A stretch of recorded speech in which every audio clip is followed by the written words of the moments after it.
don't think that they've been battling that we've missed here on screen. Oh, Hisada wide. Hisada, can he make the corner? Somehow he does. How did he get back on there? That could not have been any closer. 0 as they cross the line, and now they start to scatter. They know it's for real this time, and I think that's Adams Jr., who's got a good shot, and he goes up the middle, 3 wide into Lacombe. Is he going to be able to take the lead? Yes, he's got it.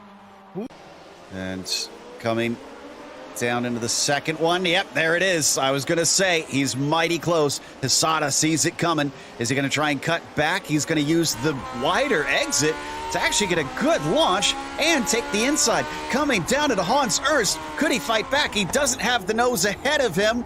There goes Jim Shedlick, who goes a little wide, banking now the other way. Hisada fights back, and coming down into Kumho, Hisada somehow is back into the lead.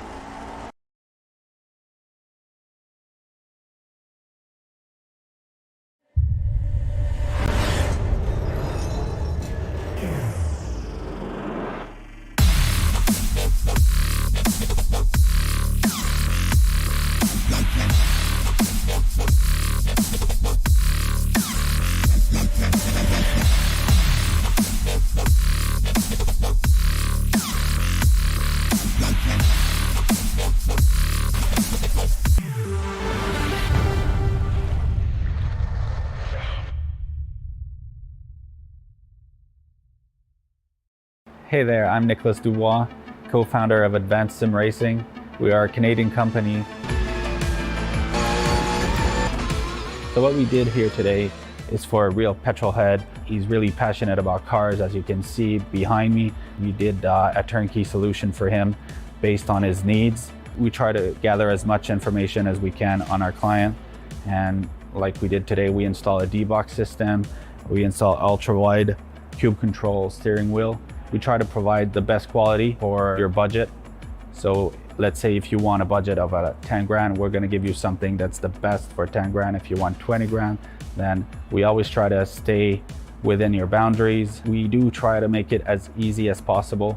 So the client, once we install everything, it's pretty much gonna be a turnkey. So he's gonna press start on his computer, and right after, we'll try to explain everything, how it goes, how it works, and then he's ready to go. Our aluminum is from USA, treated in Canada, cut in Canada. So we do sand all our aluminum piece just to make sure the powder coat sticks to it. And that's one of the reasons why we use powder coat, is to make sure you have the best aluminum finish in the industry. And our quality is beyond what you can get with any other competitors right now. We are really, really passionate about all the gear, all the cockpits, all the sim hardware, and that's why we want to create something that's really going to reflect our passion into our product. Come visit us at advancedsimracing.com. You can always reach us if you have any questions. You can call us, you can text us, you can go on Facebook, like our page, ask us questions over there, and we'll make sure to answer every questions there is. We are very passionate about what we do, and we try to make it as easier for you to go into the sim racing world, because there's a lot of gear, there's a lot of options, but let us guide you through your process, and let's hope you'll be an Advanced Sim Racing customer.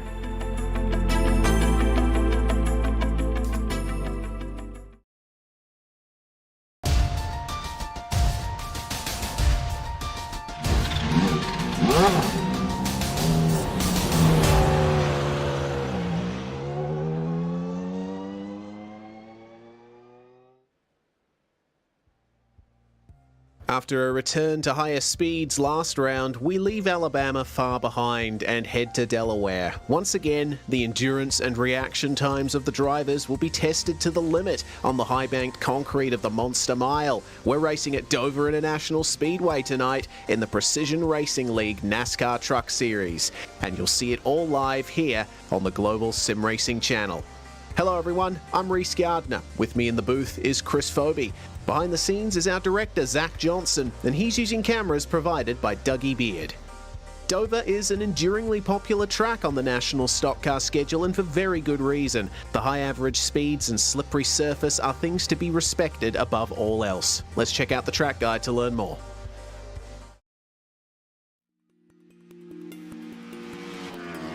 The Monster Mile, and the less popular, but still sufficient, White Lightning. Dover International Speedway is a place that has lived up to both of those nicknames over the years. It is a tough track that requires accuracy and bravery to turn an ultra-fast lap. The walls on the exits of both 2 and 4 are punishing, and the 1-2 combination of slapping the outside wall and then slamming the inside wall, either front stretch or back stretch, has caused chaos in races going back to the track's inception. Dover opened in 1969 as an asphalt 1-mile oval, and fittingly, with it being a race in the late 60s and early 70s, Richard Petty won that inaugural Cup race here. Dover hosted nearly all Cup races during those early years, before NASCAR started to bring over the Grand National Series as a companion event. By 1993, though, those mid-Atlantic seasons had taken its toll on the surface, and the decision was made to resurface the track. In a risky proposition, they chose to make it concrete, following the decision that Bristol had made 2 years prior. In 1994, the first races were held on that new surface, and the Dover we either love or hate came into being. In more modern times, the track has held a wider variety of races. IndyCar ran here in the late 90s, with more recently Whelen Modifieds, trucks, and ARCA all having made stops at Dover. And finally, yes, the 1-kilometer quarter-horse track inside the Speedway is still used to this day, with the casino on the backstretch. Now it's time to strap in and hope the monster doesn't bite.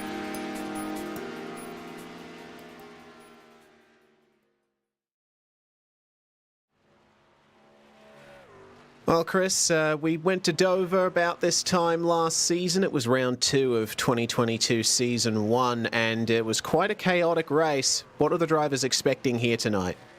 Well, I imagine we're going to see more of the same. This is another one of those tracks where you're racing the track as much as you're racing your competitors. So look for this race to be could be an arduous affair, we'll call it. There's going to be probably a fair amount of cautions here because this track can get tricky as the surface rubbers in. It also manages to get slippery. It's concrete, so it's bumpy, and the wheels trying to leap out of your hands the whole time. So basically, it's going to be an elbows out type of affair tonight. And we're going to be doing it for 110 laps. That is, if we finish all of the projected laps. Remember, races in the Precision Racing League can go time certain. We are limited to an hour. Be interesting to see what happens in this broadcast, which is brought to you first and foremost by Advanced Sim Racing. Owned and operated by passionate sim racers, Advanced Sim Racing designs and builds the sturdiest and most durable aluminium profile racing simulation cockpits available in the market today. Visit them at advancedsimracing.com. It's also sponsored by RaceLab. RaceLab helps you to improve your driving skills. With modern overlays, race statistics, and native VR integration, you can get the best out of iRacing. Start using it now for free at racelab.app. Today's broadcast is also proudly sponsored by ButtKicker. ButtKicker products add an incredible immersion and realism to any game. Feel every nuance and truly put yourself in the driver's seat. Check them out at thebutkicker.com. And finally, the PRL NASCAR Truck Series is brought to you by NinjaTrader.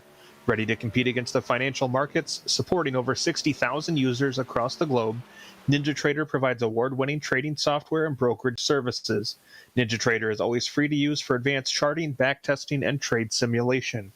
Visit NinjaTrader.com to get started with a risk-free trading simulator and start tracking your performance.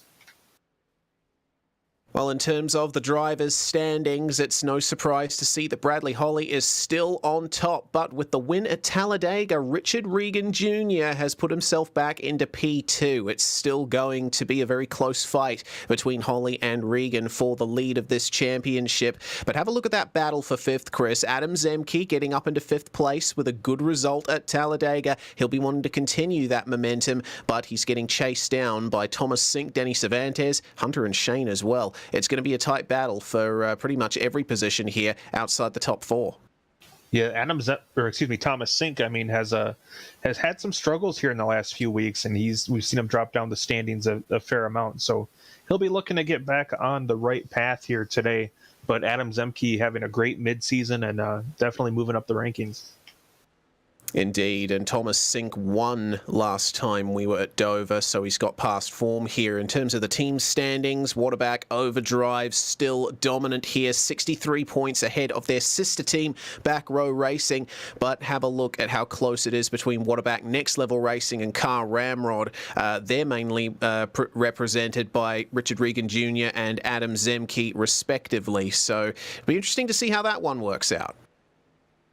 Yeah, that's a very close battle for fourth. Just 2 positions, or 2 points between them, and then another 6 points up, and they could be in the podium position. So it's still a very close battle towards the midpoint of the top 10. Also very close for 6th and 7th as well. Well, the drivers are now in the final bits of the practice session, and this is how they're going to be going about the race tonight. 110 laps projected around Dover with 4 total tyre sets as per usual. It's a fixed setup, and the drivers only get 24 incidents to work with, so they're going to have to be incredibly careful out there to avoid cautions as much as possible. But as we mentioned up the top of the show, it's going to be difficult at a track like this. 24-degree banking in the turns and 9-degree banking on the straights. It's only a mile in length too, so it is a short-ish track, but also incredibly fast. Average speeds are high here, and that's how they stack up at the end of practice. Regan 12 thousandths of a second ahead of Bradley Holly here in the 184 Ford F-150. And it's looking like the times largely very close. The top 6 covered by 1/10 of a second. Now, Danny Cervantes in 6th place in practice at the moment. He's not going to be qualifying tonight. If we recall from last week, there was a little bit of a controversial finish at Talladega, and Danny Cervantes has been penalized for that. Yeah, so that's going to make his race all the more difficult. This isn't a track that's notoriously easy to pass on either. So having to start from the back here, that can be a tough task. Yeah, that it can. We'll see what the number 17 of Daniel Knight can do as well. He's actually done quite well in the practice session here.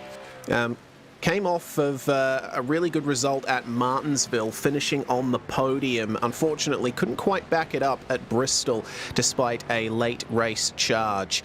So Knight will be hoping for some redemption here and a couple of extra points to get himself towards the top of the standings. Practice is over, and now the 5-minute qualifying session begins. Every driver who can qualify gets 2 laps with which to set their time for the grid. And you see those safer barriers all the way around the racetrack. It's going to be a tough ask for the drivers to stay out of those here when they're pushing really hard on these qualifying laps. But first out is the number 44 of CM Pennington. Let's see how well he does. 23rd position in practice, enters the racetrack, and we can see what this track is like from the wall side perspective. Running slightly high on entry is Mr. Pennington, my apologies. And oh dear, that's not how you want to get your qualifying run started. Big old tank slapper coming out of turn 4. And the worst part is he crossed the line too, so not only is he going to ruin the previous lap, but he's already ruined the next one as well. That's a shame. Pennington's pulled back into the pits, and he's going to get started on that again. Here's Jeff Evans, meanwhile, in the hot pink, number 51. There's Eric Papineau and then Mark Kalin set the fastest times. We're seeing times in the low 23-second bracket. Evans managing to put himself pole position there provisionally, 23.084. Actually, no, 23.122. That 084 belongs to Richard Regan, who's already gone faster. 12 drivers setting times at the moment. Let's see if the second lap is any better here for Jeff Evans. Regan, one of the championship competitors, so you'd expect he'd be fast, and it looks like Jeff able to improve on that one, but not quite enough to get himself ahead of Richard Regan. But Daniel Knight, though, going to the top. That's an interesting development there, Chris. Yeah, that was a ripper of a lap from Daniel Knight. Just 2 1,000ths of a second quicker than Regan, but it's enough to bump him up to the top of the charts. And he backs it up with a pretty close time, a little bit slower on the second lap, but not by much. So a lot of performance there out of the 17. As we look now back to the 28 of Ryan Traver, who's had an interesting couple weeks and looking to maybe get some momentum swinging his way. Yeah, Traver, a very embattled driver, has potential for great results, but unfortunately gets caught up in incidents from time to time, and looks to me like he's set a 23.224 for the time being, and that will put him into 9th place, just ahead of Skip Gandy. Jim Westerfield, oh, did he graze the wall a little bit there down the back stretch? Maybe the second lap might not go to plan here for Mr. Westerfield. Let's see if it ends up being a valid lap. No, it doesn't. That's a shame there for Jim. And that's going to be the end of that run for him. He will be guaranteed to start outside the top 10, and he might go even lower, because we're already seeing that there's other drivers yet to make their way out on track, one of them being Bradley Holly, who's just exiting the pits now. Exiting the final corner is Adam Zemke to begin his qualifying run. And Zemke, he seemed pretty good in the practice session. Round about the midfield, we can always look for him to move up in the race. Going a bit high here in the entry to turn 3, just to late apex, get the truck, as straight as possible across the start-finish line. 23.5 for him. Then we set a 23.245 in practice, so we know that he can be faster, and he dips lower there because the second lap is where the pace is. Here's Bradley Holly, meanwhile. Let's see if he can overcome Daniel Knight and Richard Regan Jr. This is a track with such a tight margin of error. You see Holly, he'll sail it off into 3 and 4. He gets right down as low as he can to that split between the asphalt apron and the concrete track. Gets up nice, drive off the corner, crosses the line, and puts her on pole. Good lap from Bradley Holly. It was also a good lap from Adam Zemke. He's put himself into 9th, improving to a 23.165, faster than he was in practice. But Bradley Holly now, with that 400th advantage, that's certainly going to be music to the Texans' ears. Let's see if he can improve on it. 23.123. No, well, he doesn't need to improve. He has got pole position, and it's unlikely that Jose Medina or John LaBaff or CM Pennington will be able to overcome that time. In fact, they have decided not to qualify, along with Danny Cervantes, who cannot qualify. That's the end of the qualifying session then. 5 minutes over, and we have a grid of 28 trucks to go through, led off by Bradley Holly and Daniel Knight on the first row. Richard Regan Jr. and Thomas Sinks start 3rd and 4th. Jeff Evans and Colton Lane will start on the 3rd row, with Mark Kalin and Mike Witt 7th and 8th. The top 10 rounded out by Adam Zemke and Charles Sumner. We've got a pretty solid group in the midfield here today. It's going to be Eric Papineau starting 11th alongside Ryan Traver. Skip Gandy and Jim Westerfield are going to make up row number 7, with Doyle Lawrence and Austin Hunter in the 8th row. Adam Shane and Dalton Geyer will make up row number 9, with Nicholas Hunter and Brendan Chatley closing out your top 20 starters. Baron Hilton puts the 00 on 21st spot, with Garrett Austin alongside. Stacey Hunter and Zach Panzarella on the 12th row. Dylan Schmidt, the last driver to set a qualifying time, and he'll start alongside Danny Cervantes. The field rounded out by Jose Medina, John LaBaff, and CM Pennington. All right, this is going to be an awesome race here. I can just feel it. Dover always turns it up. We'll see how long these green flag runs are, because we know how strong Bradley Holly is on those green flag runs. But Daniel Knight starting on the front row, that is going to be an absolute boon for the Toyota Tundra driver as they pull away behind the iRacing pace car.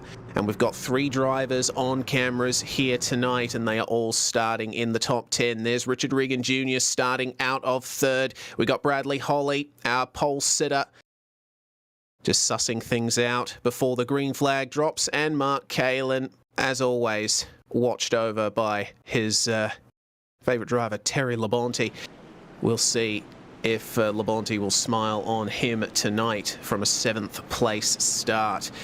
It is a mile in length, this track, so it's only going to be one pace lap here before we go green. We can expect the pace car in momentarily. 114 degrees Fahrenheit track temperature. That's 46 degrees Celsius for those of you in metric land, which is quite warm, especially for a concrete surface. Pace car comes in. It's all going to be about preserving those tyres, making sure they don't overheat through this high load oval course. When does Bradley Holly put the power down? Does he wait for the green flag or go early? Looks like he's going to be waiting for the call of the green flag here. Daniel Knight just slightly ahead of him when they put the power down, but Bradley Holly gets a good start and he's going to drag Richard Regan along with him, who's running an updated livery for this round. Regan moves into second and Knight will slot in behind in third. The top four all in a line as it's too wide in many places throughout the rest of the field. It will take a couple laps to get these trucks up to speed. In the meantime, everyone's going to be fighting to get to the bottom of the track. Looks like so far everyone able to do it. We have a nice little line of trucks snaking around this 1 mile oval. Single file all throughout the top 10, and it looks like single file throughout the entire field now as Skip Gandy moved into the line, but he's almost getting past there by Jim Westerfield. An attempt at a move being made there by Jim. We'll see if he can hook up that throttle application and get the run he needs. But tell you what, Bradley Holly setting the fastest lap already. He is on an absolute charge here, and he's not letting the other drivers get too close to him, but it's this fight here for 11th place that is certainly going to be where it's at for the moment. Still very close there between Westerfield and Gandy. Actually, they are fighting for 13th position. My apologies. Ryan Traver just ahead of them, actually getting some good runs there, sticking in the draft. Regan ends up responding to Holly, setting the fastest lap once again. We're going to be seeing a drop in lap times for a few laps, and then they will get higher as the tyres drop off, and it's a very extreme drop off of the tyres in these trucks, Chris. That's right. In addition to that, we're racing on a track with a concrete surface, and those of you that have ever tripped and fell on concrete, you know that it's pretty abrasive. You don't have the aggregate and stones and stuff like you see in asphalt, but just the surface on its own is abrasive. It takes rubber very strangely. The rubber seems to sit on top of it more than work itself in like on an asphalt track. And basically it's just going to scrape the good off the tires very quickly. So when the drop off happens, it's usually pretty abrupt and pretty steep. Well, it doesn't seem to be much of a problem for Bradley Holly as things stand. You see him there leading from Richard Regan Jr. By a fair margin, a few truck lengths in fact, which is certainly going to help him out in the long run, and it has been quite a good green flag run so far. Remember last season we had a caution roughly every 5 to 10 laps, and looks like, at least for the time being, it's going to be a good start here. I hope I don't commentators curse the entire field as we ride on board with Mark Kalin. He's got Colton Lane in the number 60 up ahead of him. There's been no position changes in the top 10 outside of that swap between Regan and Knight for second and third, but Danny Cervantes, I can see, is starting to make some moves. Kalin's going to have to look out for Mike Witt behind him, and Cervantes is going to be far away from these guys, but Danny in the 25 has already made up 5 places, and he's on a bit of a charge at the moment. Yeah, you got to think Danny has something to prove after the way last week went. Maybe a little bit of controversy there, but he is definitely going to prove a point here that he can bounce back from that, working his way up through the field. And again, that is not easy to do on a track like this.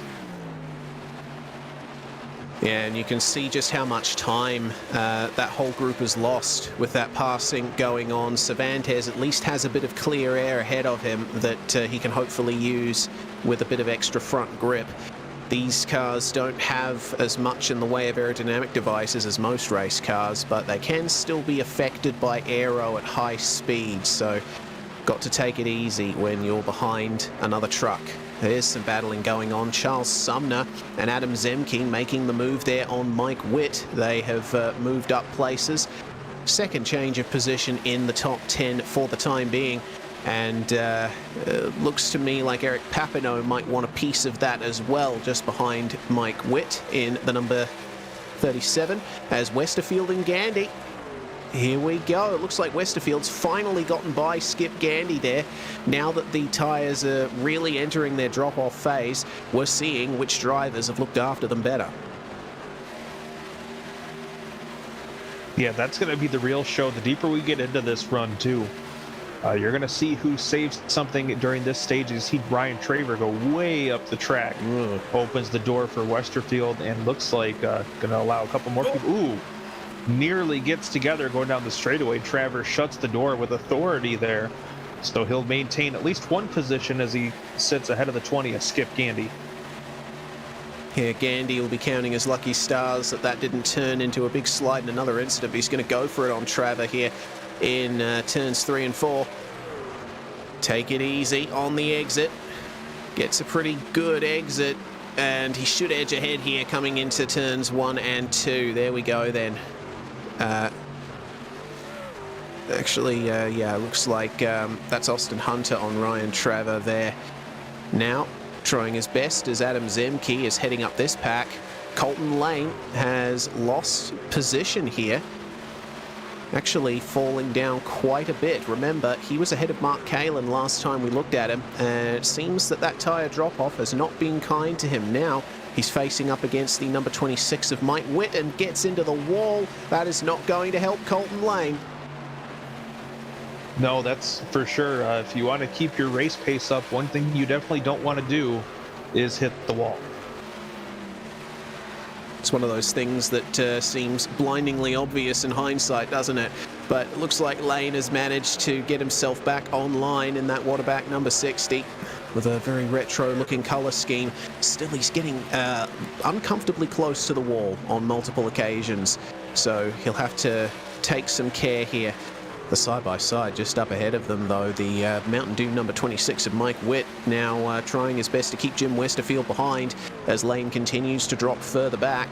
This has created a big gap over the rest of the field for these guys. Charles Sumner was with this pack, but he is absolutely streaking away with all of this fighting going on. And you talked about how hard it is to pass here, Chris. Well, it seems some drivers aren't having as much trouble with it as others, but still, it's obvious to see that running side by side costs you bulk time here. That is for sure. You definitely don't want to be the one driver hung out on the outside, because you're going to drop like a rock, as we're seeing is the case right now with Colton Lane.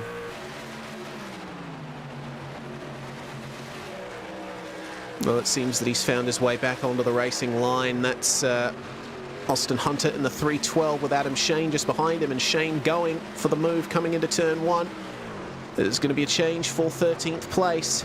And, got a car down on the apron there. That is Jose Medina, who's actually missed the start. He's coming out now 19 laps into the race. Looks like it's just going to be an attempt to get a classified finish and some points for Jose there. Yeah, it's never fun to start a race on the back foot like that, especially one with 90 laps left. When you know you can't be competitive, you're just going to be out there turning laps. So Jose going to have a tough go of it here today. Not having a tough go of it at the moment is Danny Cervantes in the number 25. Just made his way past Colton Lane himself, and he's up to 15th position now. Lane's going to lose yet another position here to Brendan Chatley, and that damage really not suiting him as Cervantes goes for it on Austin Hunter, and that's going to be 15th to 14th place now for Danny Cervantes, and it looks like Chatley's trying to follow him through now as Hunter has to stay a little high of the apron, goes for a bit of a late apex through turn 4 to try and straighten the run onto the start-finish stretch, but it's not going to be enough to keep Brendan Chatley behind, it seems. No, it looks like Austin's going to have to give up the position there. Chatley works his way ahead, and conspicuous as always, the numbers on the side of that 59 truck. Yeah, you can't miss him. And let's see if he can follow Danny Cervantes through this next pack. Adam Shane, Mike Witt, Skip Gandy, and Jim Westerfield up ahead of them. It's side by side between Shane and Witt. And that's going to give an opportunity here to Danny Cervantes. There was almost contact there with Mike Witt. Big oversteer moment, and Chatley sees the door open on the outside. But there's not as much rubber up there on the outside, so Looks like Chatley is going to have to sit behind for a little bit longer. Cervantes dives to the inside of turn 1, though, going for the move on Mike Witt. And have a look at that pace difference. That is incredible there. It seems that not only does Cervantes have great pace here, he's definitely top 10 pace, but he's looking after his tyres as well. He's keeping that pace up. And that's a huge challenge for any driver, especially at this track. Not only to have good pace, be able to pass and be competitive, but also keep the tires underneath. Well, Danny Cervantes' next target is going to be Adam Shane in the number 79 P12. Cervantes, if this green flag run continues, might get into the top 10 by lap 40. We'll have to wait and see. But the further you get into the top 10, the bigger the gaps get, as the battle goes on here between Mark Kalin and Adam Zemke for 6th place. All of the drivers behind them down to 14th have gained positions here. Kalin's up 1, Zemke's up 2, so are Charles Sumner and Eric Papineau. Jim Westerfield with a great turn of pace recently, just closing in on these guys, but this is where the battle is. Zemke trying his best to find his way past Mark Kalin, who holds on to a good position in the championship. Remember that Zemke was 5th in the standings coming into this round, so even if he can't get this move done, he'll want to keep it consistent and out of the wall and maintain a position in the top 10, keep that momentum up. And you got that giant Tropicana orange of Charles Sumner lurking back there in view also, just waiting for one of those two to make a mistake. Running on board with Mr. Sumner. And this is an amazing view to see what the drivers are dealing with around Dover. Just working out the line through the corners, as that's a driver in the pits. Doyle Lawrence in the number 9. And I don't see any damage on that truck, so I think this is just a routine pit stop here for Doyle. The first of our pitters here on lap 29. Obviously those tyres aren't quite to his liking anymore. Yeah, we are almost, we're starting lap number 30 right now, so it is still somewhat early into the run, but I could definitely see not liking the tires and wanting to get something fresh on by this point. Out of the pits comes John LaBaff, meanwhile. Actually, no, LaBaff is going into the pits. He was very slow on the apron there, but makes his way into the lane. LaBaff was running around at the back of the field for some time, so evidently wants to get some fresh rubber on. Maybe some drivers are expecting a caution as the rubber goes down on everyone else's tyres and mistakes become more likely. So, number 62, Mark Kalin, he's now heading up this 4-truck pack with Jim Westerfield hanging on there in the background. It seems that Zemke not only has not been able to find his way past him, but this running that they've been doing has brought Charles Sumner and Eric Papineau right into it for this battle in the last half of the top 10. Yeah, that battle has closed up quite a bit. It went from a 2-truck battle to 4 really fast. How things change quickly at Dover. Does Zemke have the run to go for the move up the inside? No, he's not going for those big dives up the inside. Zemke, a very calm racer. He's seems like he wants to sit behind, but not anymore. There he goes. He knows he has the pace now. Try and hook up the exit on the inside. Take it easy. It's going to take a lap or so to complete this move, but wow, that exit around the outside was much better for Mark Kalin. And Eric Papineau sees the move there, gets past Charles Sumner. That was very opportunistic. Will he be able to complete that move? Seems that now that the tyres have run down, the outside line is where you want to be. Well, Papineau trying to carpe the diem, but unfortunately for Zemke, while he had position on Kalin, he had a little bit of a bobble on the exit at turn 4, and that really allowed Kalin to be able to pull back ahead. And in addition to pulling ahead, has began to put a 2 or 3 truck length gap between himself and Zemke, and now Zemke is under threat from Sumner for the position. So Zemke goes from the hunter to the hunted in less than 2 laps. have a look at how close Sumner's running to the apron there. Oh, Zemke just dipping down low there to try and defend the position, but he's going to go high there and allow Sumner to get alongside. He's got to be careful here because Eric Papineau is right there and will move right past him. And it looks like that's actually what's going to happen here. They're side by side on the way in, and you mentioned earlier getting stuck on the outside, Chris. It'll make you drop like a stone in a river. Well, there goes Jim Westerfield past Adam Zemke now. Yeah, Zemke, I don't know if his tires fell off the cliff or what, but in addition to not having optimal positioning on the track, he has just given up, 4 positions here in just a couple laps. Yeah, not good. He might have to think about pitting soon. And the battling continues. We'll see if Brendan Chatley can catch up and pass here. We actually see Danny Cervantes in the background there making the move on Skip Gandy. Cervantes now up into 12th position and could be knocking on the door of the top 10 here in about 5 laps time.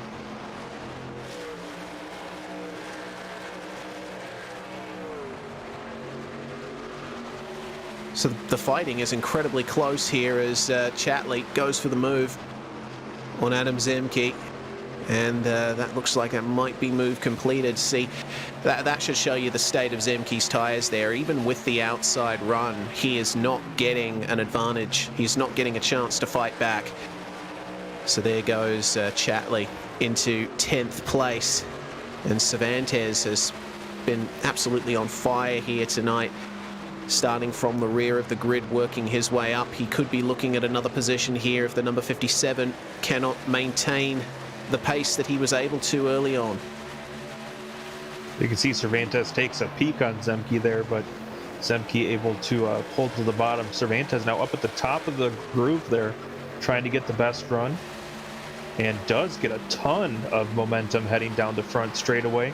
He's now going to try the outside once again, keeping that truck wound up. Now drives down the hill a little bit, and we'll see what he has for drive off. But he is right there knocking on the door, and looks like they were thinking about making it 3 wide. Cervantes, good chance of sliding up here, but he looks like he's going to grab the bottom and be able to hold on, and will pull ahead and is clear as we head back into turn number 1. Well executed there from Cervantes and from Zemke as well. Just enough room given, but nothing more.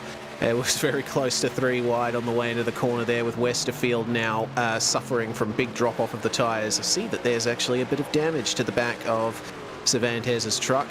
Looks like he got a little bit of a tap in the rear at some point, and I am certainly being a little understated there when I talk about a slight tap. Meanwhile, the lead has closed back up.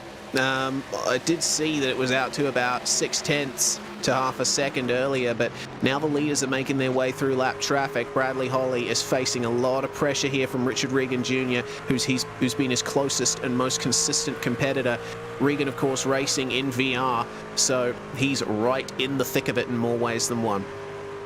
And Regan has kept Holly pretty honest for the duration of this race, never letting him get too far away. Holly has led every lap so far, but Regan definitely keeping pace with him. Looks like they're going to have some clear track up ahead of them once they get past.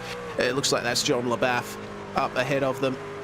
Bradley Holly with nothing but eyes forward at this stage. Now, when do these guys decide to pit? It's lap 45 of 110. In 10 laps time now, they are going to hit the halfway point of the race. And you would imagine if we stay green, that's going to be the best time to take tyres. Yeah, you got to think we're going to be coming up on pit stops here very soon as we close it on the halfway point. It's, I mean, you can look at the times here. The last lap Bradley Holly turned was a 25.112, and his best lap of the race was a 23.37. So almost a 2-second drop off with the tires in their current state, and that's for the truck that's probably handling the best on the track. You can only imagine what it's going to be like for some of those drivers that are struggling with the handle a little bit further down the running order. This is very close here. Charles Sumner trying to make his way past Mark Kalin here, and this is for 5th place. Good move there. Lots of room given, and Brendan Chatley will try and make himself a part of this as well. These guys are negotiating lap traffic themselves. That is the number 34 of Garrett Austin, who's running down in 25th place at the moment. Sumner still trying to complete this move on Kalin, but he's going to have to defend from Chatley as well, who dives up the inside of Kalin. Oh, a little bit of understeer there on the way into turn 3. The cars, the truck is pushing. I really got to stop saying car instead of truck. Cervantes sees an opportunity as well. They are almost 2x2 there going into turns 1 and 2. And Chatley is going to complete the move there on Sumner with yet another position made up by Denny Cervantes. Kalin dropped 3 places there in, what, 2 corners? Yeah, and not only that, it looks like the door is going to be open here for Danny Cervantes to get around Charles Sumner, and he might be able to take it to Brendan Chatley here as well. Oh, Chatley goes down low, though, on the way into the corner and cuts him off. Cervantes is going to have to wait. We do have drivers coming into the pits, though. Jeff Evans and Austin Hunter are the first of our regular pitters, I should say. We did call Doyle Lawrence as the first of our regular pitters earlier, but it seems that that was for retirement. As Chatley into the wall. He gets onto the apron, and that is some smoke coming out of the back of that number 59. Fortunately, we stay green. And, oh dear, is that a technical issue, or is he Alt-F forward? I think he might have decided to exit the sim there. That's a shame there for Brendan Chatley. He was doing so well making his way up the field, but ultimately it's all going to come to nothing with a big slide out of turn 4. Yeah, just an unfortunate little tangle there. It's going to end what was looking like a pretty good day for Brendan Chatley. Well, more drivers coming into the pits. We got Colton Lane and Austin Hunter in. Mike Witt just coming in there from 14th place. And now we see what Bradley Holly will do to respond to all of this. The drivers behind him will be getting the undercut if they pit before him. An extra couple of laps on fresh tyres, and Holly dips nice and low. It's not going to be an entry into the pits this time. We know from past experience Bradley Holly is very strong on long green flag runs. He can look after his tyres. He can keep up that pace. He and the Waterback crew put a lot of preparation in for every single round, and it continuously pays off for them. Well, you can see the 60 there having to get on the brakes pretty hard, hopefully not speeding on his way into the pits. Looks like Colton Lane there actually has a black flag. It was also black flags for the 71 of Stacey Hunter and the 312 of Austin Hunter. So drivers having trouble there, as that's Richard Regan Jr. in the background, making his way into the pits from second. The number 12 comes in as well. That's Dylan Schmidt, but this is significant here for Richard Regan Jr. Depending on where he comes out, if he doesn't have much traffic to deal with, he might have an advantage here over Bradley Holly. Yeah, this undercut, if it works out properly, could be a huge advantage for Regan as the pit cycle comes through. Well, let's see what Bradley Holly does. Still staying out here. Nope, there we go. Goes for the pits and just keeps the truck under control, slows it down in time for the pit entry line, and just in time too, because the caution has come out. What serendipitous timing there. Looks like it might be Austin Hunter in the 312. Oh no. But amazing stroke of luck for Bradley Holly. Absolutely. That's unfortunate. I've just seen what happened to Austin Hunter, banging wheels with Daniel Knight, who was running in second place. But Holly will take his stop, and he will lose minimal time here. Knight still in the lead overall, but one of many trucks that has yet to come into the pits, and they won't be able to, or will they? He's going for the lane, but pit road doesn't open for some time. It looks like these drivers are just going to be coming in anyway. There's plenty of them trying to get their fresh rubber on. In fact, everyone from that top group, Knight, Cervantes, Sumner, Papineau, Westerfield, Gandy, Zemke as well. Baron Hilton's going to follow them in. I would expect that Dalton Geyer will as well. was going to say, those were definitely red lights flashing, but seems like it's not going to stop anyone here as all of our remaining drivers head down pit road. Well then, Daniel Knight jumps in, and from what we hear, there's actually no problem with these drivers pitting under caution in that circumstance. As Knight completes his pit stop, he's going to move ahead, and I tell you what, this has not worked out for Richard Regan Jr. Here's what caused the caution then. Austin Hunter on fresher tyres. Oh, that is huge there. Trying to go around the outside of Daniel Knight, and caught up Nicholas Hunter as well in the midst of all of that. Well, that's going to make for an awkward family dinner in the Hunter household. Yeah, oh goodness, the truck was airborne. That's a very bizarre incident. It's resulted in heavy damage for both Hunters out of that. Daniel Knight was lucky to get away with that one. Yeah, it's kind of more typically you see it in the open wheel style cars where they kind of ramp over one of the tires and end up getting airborne. Well, that's how the caution was caused. But now that everyone has come in to the pits at least once, it is Bradley Holly who will lead the way. Daniel Knight in second. Charles Sumner has elevated himself to third thanks to all of this. Danny Cervantes matching his practice position now in sixth place, but as I mentioned, Richard Regan Jr. pitting under green. The caution did not come out at a good time for him. Regan's down in ninth now. Yeah, that's unfortunate. Regan going for the undercut, but the timing just could not have worked out better for Bradley Holly.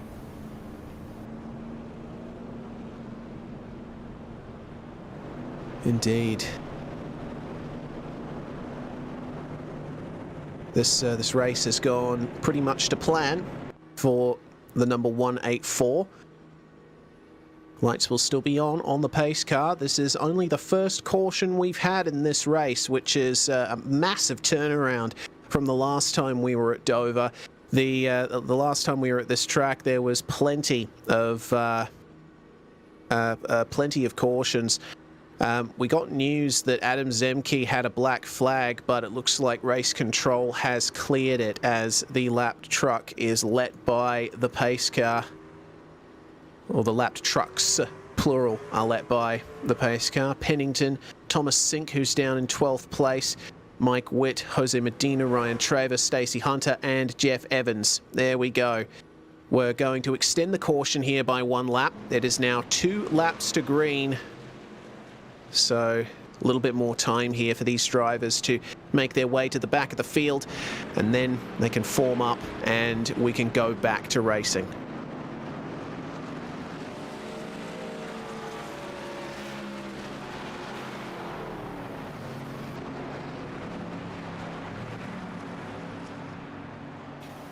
Yeah, you mentioned it. It's a vast improvement for what we had from this race a few months ago,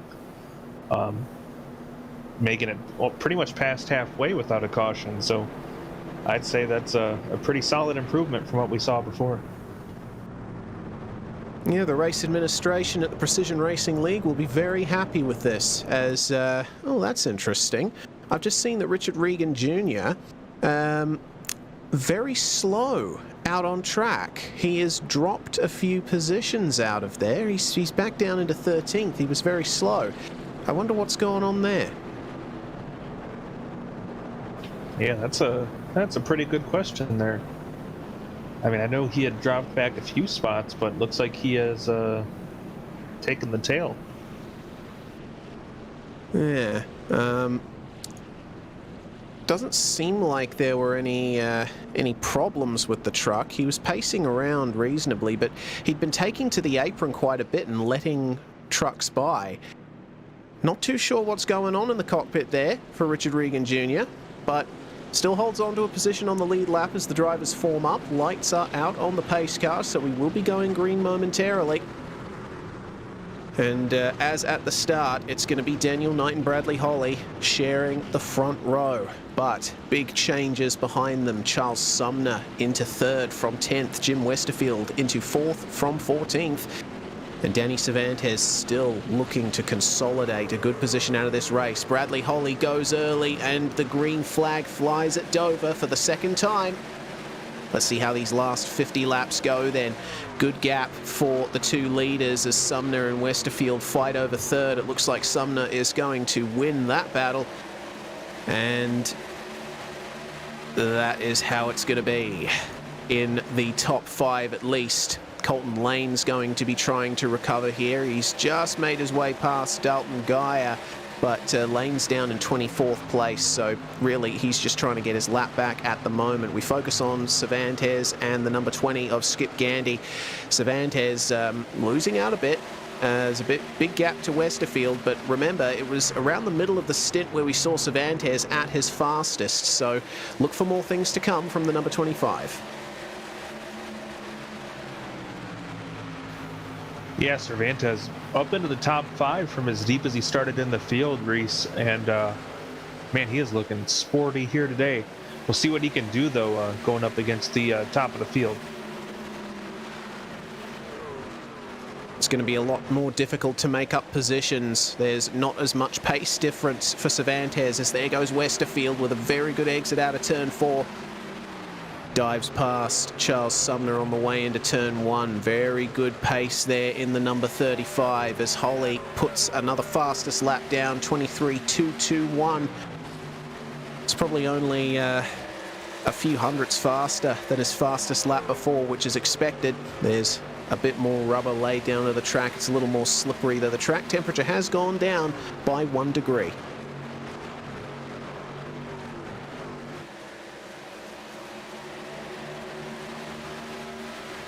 Wow, 113 is still pretty high for a concrete track for track temperature. Yeah, certainly is, but any small difference in temperature will make an ever so slight difference to the handling of the trucks and how the tires drop off. Cervantes really catching up to Sumner now. Charles has not had this restart go particularly well for him. It's down to 4th now, and probably be looking at 5th at this stage if Cervantes can keep this pace up. Yeah, which is a shame. Sumner had pretty good pace here in the first run of this race, but now opens the door, and that allows Cervantes to get alongside, and Cervantes is going to drive away from him off the corner. Brilliant move, and now he can turn his focus forward to the top 3, can Danny Cervantes. And Sumner now will be hoping that he can stick with Cervantes and keep himself in that fight. Speaking of the top 3, have a look at Jim Westerfield. He has just got some magnificent pace in that 35 at the moment. He's even attacking Daniel Knight at the moment. You know, Westerfield is one of those drivers that seems like he's on the cusp of having a breakout performance, and he just ends up getting bit by bad luck, and he's capitalizing today and has looked very strong, especially here since we went back to green. Well, the green flag run ends. Just as you say that, Chris, we have a yellow once more, and I'm looking to see what the problem was. Might be Stacey Hunter here, and oh dear, this was caused by 3 wide. Hunter got tapped by Zach Panzarella, and that is what brought out the caution flag. We'll see it on the replay here, so have a look at this. 3 wide on the outside. There's Garrett Austin letting these 2 go, but just a little tap in the left rear quarter was all it took there to send Stacey Hunter around. Well, that is definitely a tough break for Stacey as we work our second caution of the evening now. And what do we say often? Cautions breed cautions. So it might be the case that the second half of the race is defined by a few more, but it's worked out okay for Bradley Holly. Have a look at this. Very late dive to the pits, and everyone's right on it, following him straight in. Well, the fall off was already beginning to strike, so these drivers want to capitalize while they have the chance, get some fresh rubber on, and hopefully make it to the end of this race. Looks like the majority of drivers on the lead lap are making their way into the lane. Mark Kalin, Mike Witt and Ryan Traver have stayed out. Garrett Austin as well, and Adam Shane. Let's see how this pit stop works out for these guys. Thomas Sink angling his truck for the straightest possible exit from his box. Let's see who wins the battle of the pit stops here. Cervantes is already clear. Sumner as well. Holly gets it, but oh, have a look at that. Richard Regan Jr. Did he just get out ahead of Daniel Knight? It looks like it. That was a very well executed launch off the stop. Regan's stop actually was a lot quicker. I think Regan's only taken 2 tires. Well, looks like he decided to take drastic measures to try to get the track position back. And it's worked as far as that mission goes, but we'll see what he can do with just 2 tires here for 39 more laps in this race. Yeah, I think maybe he's relying on another caution coming out soon, and then he might jump in to take the other 2 tires, potentially. We'll have to wait and see, but still, it's worked out okay for him here, back into second place as we see Mark Kalin jump into the lane, and this will be his second stop of the night. Kalin's last pit stop was quite slow, and he's lost out a fair amount. He's going to be falling well outside the top 10 thanks to this, but with fresher tyres, he should be able to work his way through once the tyres drop off. It's only going to be a lap or so's difference, but that can make all the difference in the NASCAR trucks. That it can. It's definitely a huge difference, especially on a track like this.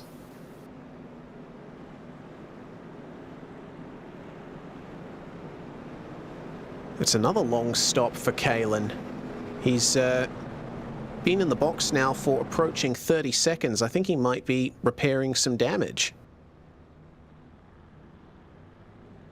I wasn't aware that he even had any, really. We haven't seen him make any contact with the wall or anything. So why would the pit stop be that long? That's interesting. I mean, I do see some scrapes there on the right side of the truck, so he's probably had a couple of appointments with the wall, maybe just getting a few dents buffed out.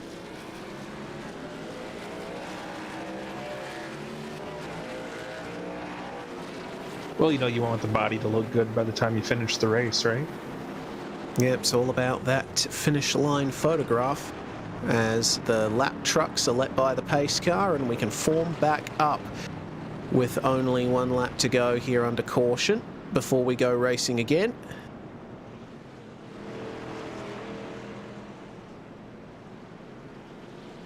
This pit cycle has worked out well for Cervantes too. You see him in 4th place alongside Daniel Knight here to take this restart. And Cervantes could well be looking at a podium placing here, and he'll be aware that Richard Regan Jr. has only taken 2 tires in that pit stop. So he smells blood. Let's see if he can bite and take a couple of chunks out as they get ready to put the power down. Pace car in, and Bradley Holly went early on the last restart. Will he do the same here? Yeah, he is still going a bit early there on the exit of turn 4. Regan manages to respond nicely and keep Daniel Knight behind him. Yeah, Daniel Knight was thinking about making a move, but Regan shut that down real quick to get right to the bottom. He's going to try to keep pace with Holly, and really Regan's the biggest question mark on this restart right now for me, Reese. With the 2-tire strategy, I'm really curious what kind of pace he's going to have outright and compared to those around him. Well, we'll find out in the next couple of laps as they're now up to racing speed. The top 3 almost breaking away from the rest of the field, but we got to remember Danny Cervantes is strong in the middle run, and I'm looking at Richard Regan Jr. I see him working the wheel in that car, and especially on the exits, I think he might be vulnerable. Have a look at that. Maybe just a slight hint of oversteer. He's having a bit of trouble keeping the rear end of that truck in check, and this being such a bumpy circuit, you want a truck that's nice and stable. See the amount that he counter steers, and he's going to leave the door open now to Daniel Knight, who dives up his left-hand side.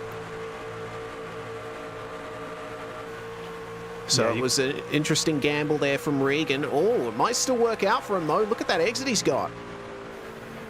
Yeah, he gets a great run on the outside, but unfortunately the shorter distance working out better for Knight.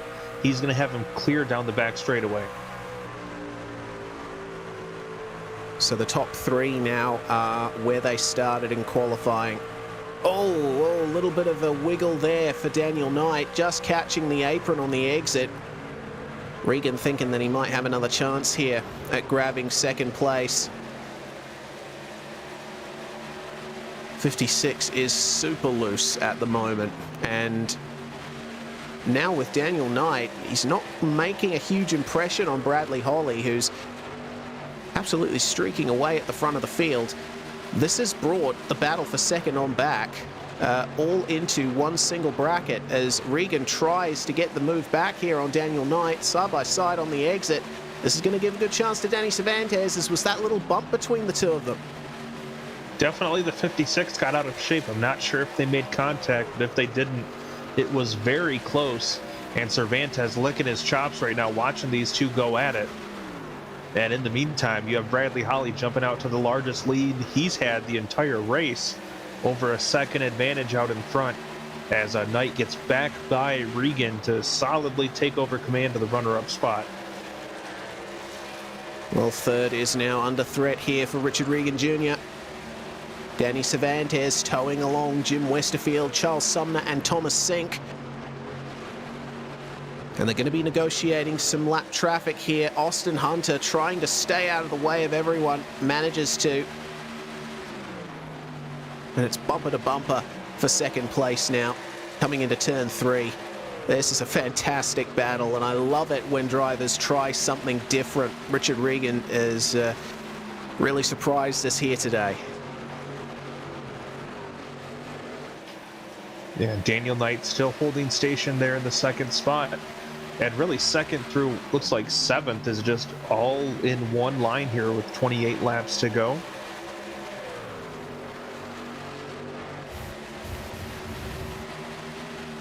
Seems that early looseness for Richard Regan has worked itself out a little, managing to get a slight gap again over Danny Cervantes, but it's more on the entry. It's the exits where Cervantes is really strong, and having two fresh rear tyres will work out for him well there.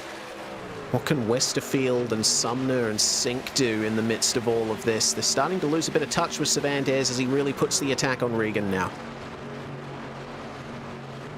Yeah, Cervantes definitely wants to capitalize, and he is, big loose there off of turn 2. Quite the slide for the number 25, and that's lost him some of that momentum. But he'll be able to gain it back.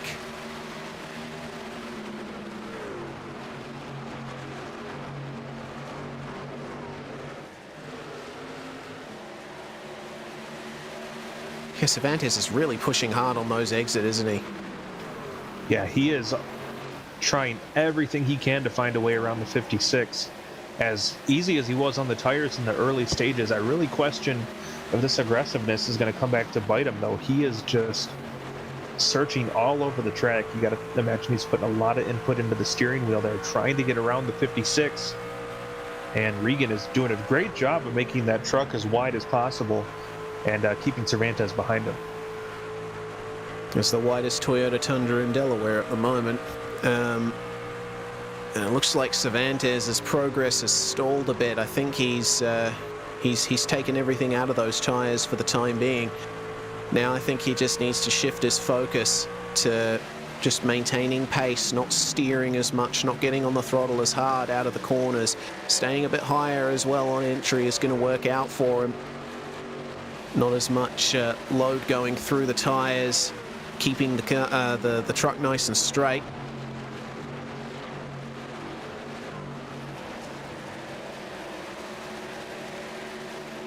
Bradley Holly, though, has continued to extend that lead, hasn't he? He now leads by 1.5 seconds as Austin Hunter stays high and lets the field go by for the second time on this restart.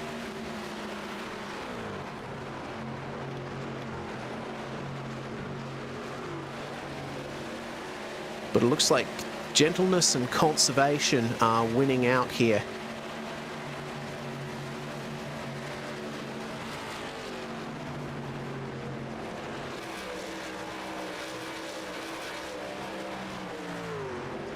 Hunter continuing to drop back here. He's down in 25th place, and looks like everyone's gotten by him cleanly, though I did see there was a bit of a scary moment there for Jeff Evans, still holding on to the back of this fight here, as Daniel Knight manages to start streaking away from Richard Regan. Evans here. He's got Skip Gandy up ahead of him, and he's going to have to keep an eye out from behind. Looks like there's a battle going on there. Mark Kalin and Dalton Gaia fighting hard, and it looks like Gaia losing out on that with a very good move there from Kalin to try and make his way back up. Remember, he's had 2 long stops, has Kalin. Oh, but Gaia moves himself back into contention here for 13th place. What will he be able to do? They're dealing also with Ryan Traver there, who's the first car a lap down. Seems though that Kalin has the truck under him in order to potentially work his way forward. He might be hoping for one more caution though.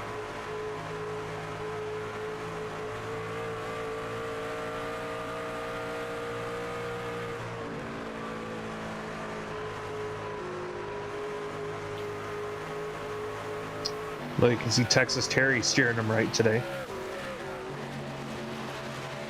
Certainly is. Meanwhile, we check out Eric Papineau, who's facing off against Adam Zemke, and looking at the amount of pit stops that Papineau has taken, I think he might be on his final set of tyres. So if caution comes out, Papineau is going to be in big trouble if everyone else decides to jump into the pits.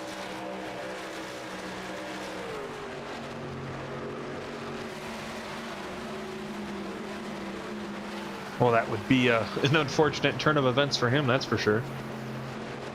3 pit stops for Eric Papineau versus 2 pit stops at most for everyone else, and Zemke trying his best to work his way by, but it's just not working out for the number 57.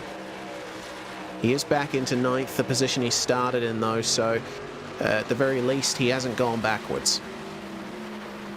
Man, Zemke has he's had a battle today. He's really fought through a lot of issues, and I don't think a single stage of this race has gone easy for him. He's had to work hard, hasn't he? But with now only 13 laps to go for our leader Bradley Holly, it's going to be crunch time for everyone in the top 10 to try and sort their positions out, and Holly working his way through traffic here. Got a nice gap over Daniel Knight, so he doesn't have to worry too much about making the tough moves to get by these drivers, and they're all giving him good amounts of room as well.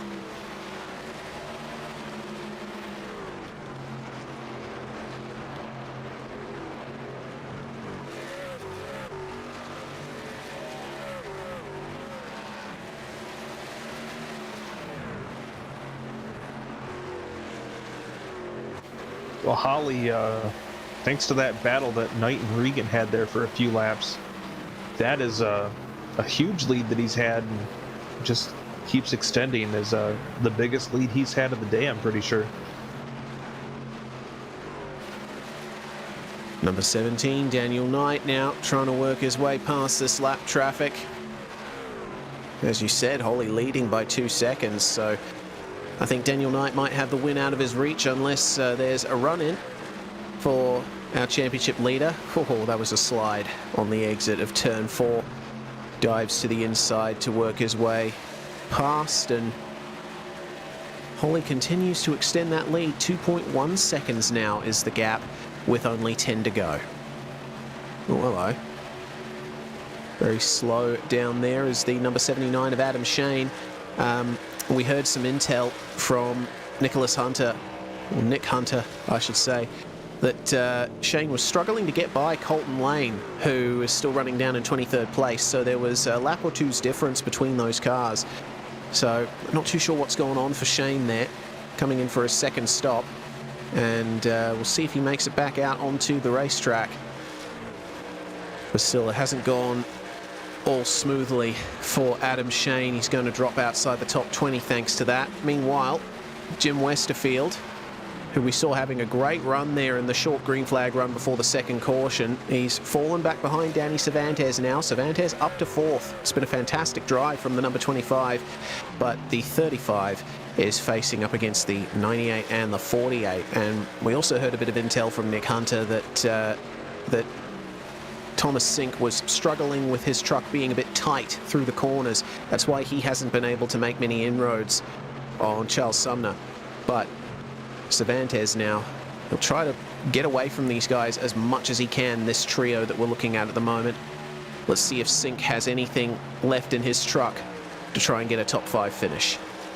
Yeah, I was really thinking after his performance here earlier in the year that Thomas Sink was going to be more of a threat here today. Still a solid top 10 run for him here as long as everything stays smooth for these last 6 laps, but really thought we'd see Thomas up there battling with Bradley Holly for the top spot.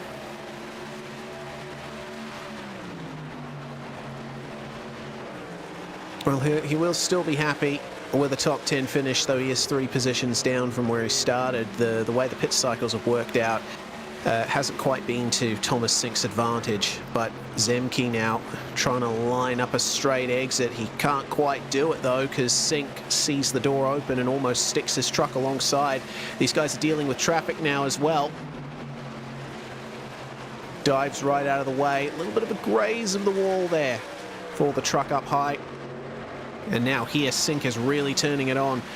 He's seen that Sumner and Westerfield have gotten held up a little with this traffic, and Sink is really keeping it tight there on the entry to these corners.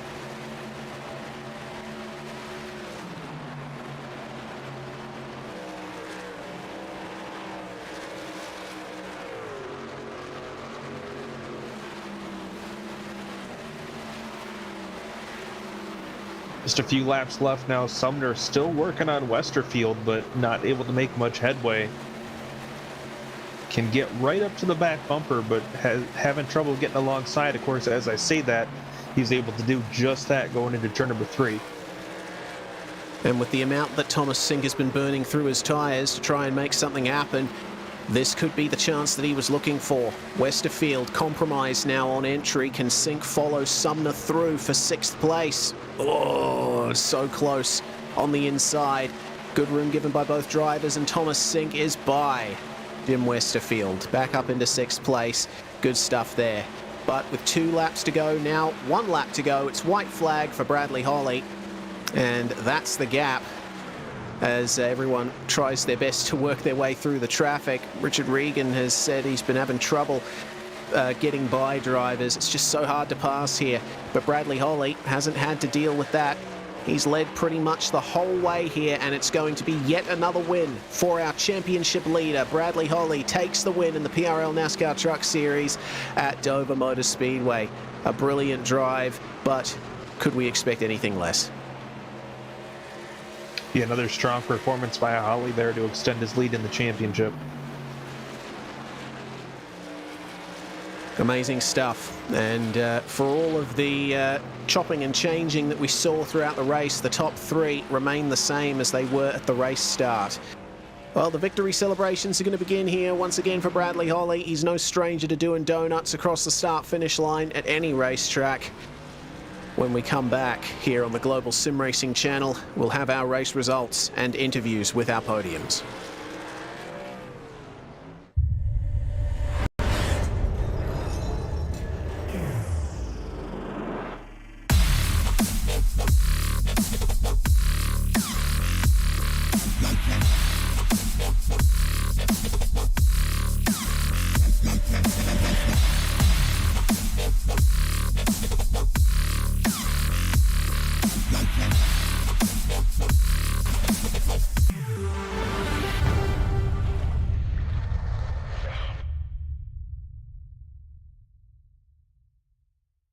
Hey there, I'm Nicholas Dubois, co-founder of Advanced Sim Racing. We are a Canadian company So what we did here today is for a real petrol head. He's really passionate about cars, as you can see behind me. We did a turnkey solution for him based on his needs. We try to gather as much information as we can on our client, and like we did today, we install a D-box system, we install ultra-wide cube control steering wheel. We try to provide the best quality for your budget. So let's say if you want a budget of 10 grand, we're gonna give you something that's the best for 10 grand. If you want 20 grand, then we always try to stay within your boundaries. We do try to make it as easy as possible. So the client, once we install everything, it's pretty much gonna be a turnkey. So he's gonna press start on his computer, and right after we'll try to explain everything, how it goes, how it works, and then he's ready to go. Our aluminum is from USA, treated in Canada, cut in Canada. So we do sand all our aluminum piece just to make sure the powder coat sticks to it. And that's one of the reasons why we use powder coat, is to make sure you have the best aluminum finish in the industry. And our quality is beyond what you can get with any other competitors right now. We are really, really passionate about all the gear, all the cockpits, all the sim hardware, and that's why we want to create something that's really gonna reflect our passion into our product. Come visit us at advancedsimracing.com. You can always reach us if you have any questions. You can call us, you can text us, you can go on Facebook, like our page, ask us questions over there, and we'll make sure to answer every questions there is. We are very passionate about what we do, and we try to make it as easier for you to go into the sim racing world, because there's a lot of gear, there's a lot of options, but let us guide you through your process, and let's hope you'll be an Advanced Sim Racing customer.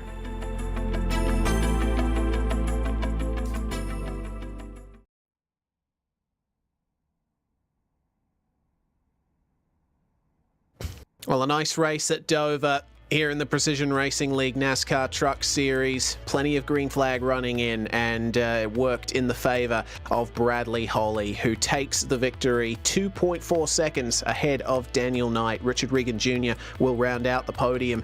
Danny Cervantes finishes in fourth, by far the biggest mover in the field, 22 positions gained. Charles Sumner rounds out the top five.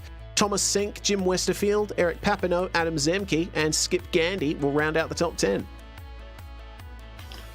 Coming in outside of the top 10 was Jeff Evans with an adventurous race, Mark Kalin in 12th, Dalton Geyer, a pretty solid finish in 13th, then Baron Hilton in 14th was the last truck on the lead lap.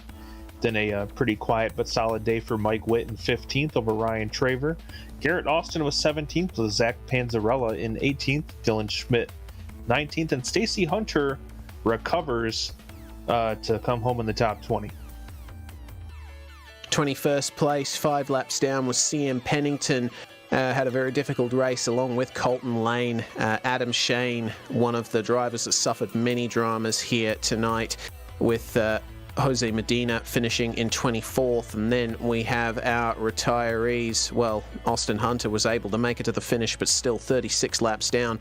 John LaBaff, Nicholas Hunter, Brendan Chatley, and Doyle Lawrence ending up rounding out our field.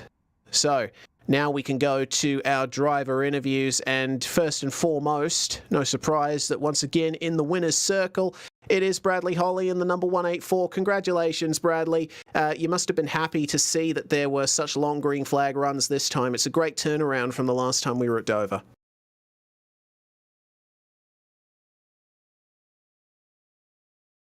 Do you have us, Brad? Sorry, I was still on push to talk. All good, all good. Yeah, definitely was worried at the beginning, with how loose you could get if you overdrove the car. And I was honestly thinking we were going to have at least one self spin at the beginning of the race, but everybody in the race today proved me wrong, and we got some good runs in today. Yeah, that you did. Well, I suppose now with yet another win under your belt, it's certainly excellent job there for your championship lead. With Richard Regan Jr. back in P2 coming into this round and getting another podium, though, the fight is going to continue for the rest of the season, it seems. Yeah, absolutely. I was glad that he was able to recover after getting trapped a lap down during green flag stops. During that whole sequence, I got really lucky that I didn't get a penalty for entering a closed pits. So I got to thank the racing gods on that one. But all in all, it was a great race. That it was. Well, I guess before we let you go, Brad, anyone you'd like to thank from your garage for another dominant victory here at Dover? Definitely want to thank the Waterback guys. Everybody practiced and figured out how we need to drive these cars and what our strategy needed to be. I'd like to thank you guys for broadcasting us week in and week out with how great y'all's broadcast is. I always enjoy watching it, and everybody in the PRL and all the organizers and managers for putting this league on and letting us have some fun. Thanks very much for joining us, Bradley Holly, number 184, continuing to consolidate his championship lead. Next up, we've got the number 17, Daniel Knight, third place back at Martinsville, but one better here at Dover, stood by with Chris Phoebe. Well, Daniel, a couple good weeks for you here. Got to ask you about that tremendous battle you had with Richard Regan on that last restart. You guys were really duking it out there. Yeah, that was a lot of fun. I knew that I was going to have a bit of a grip advantage having 4 tires over Richard taking 2, and he's a phenomenal driver even on half the grip as me. So that was a lot of fun. Had a good time trying to hold him off. Now, were you kind of kicking yourself for the way that battle went? Because it seemed like that put you on the back foot trying to run down Brad. No, I mean, I had planned to back it off a little bit and try my best to save some tire, and that was about the only way I was going to be able to catch Brad. So, I had already kind of set my sights on laying back a little bit, but it was nice to be able to race anybody. I'd rather be racing somebody for 20th than sit there trying to chase down somebody 2 seconds ahead of me. So that's always fun. You've had a couple good runs here the last few weeks. We head to Darlington next week. You think you can keep up the momentum? Yeah, hopefully. I like Darlington a lot. She doesn't usually like me, so we'll see if she's in a better mood next week, and hopefully end up with another podium.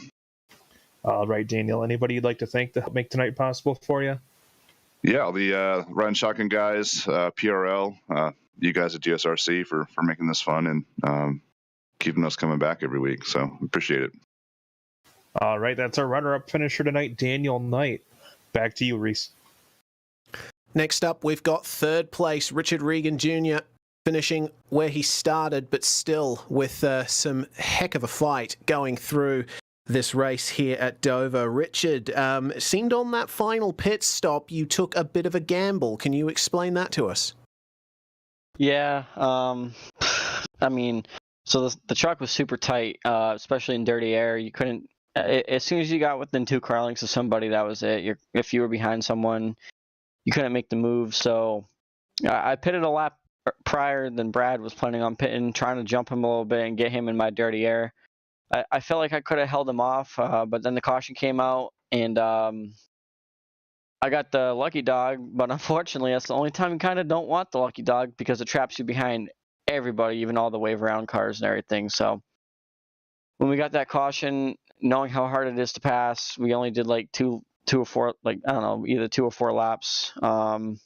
So I decided to take right side tires and get some spots, and able to stick on to third, but definitely not happy with how that race played out.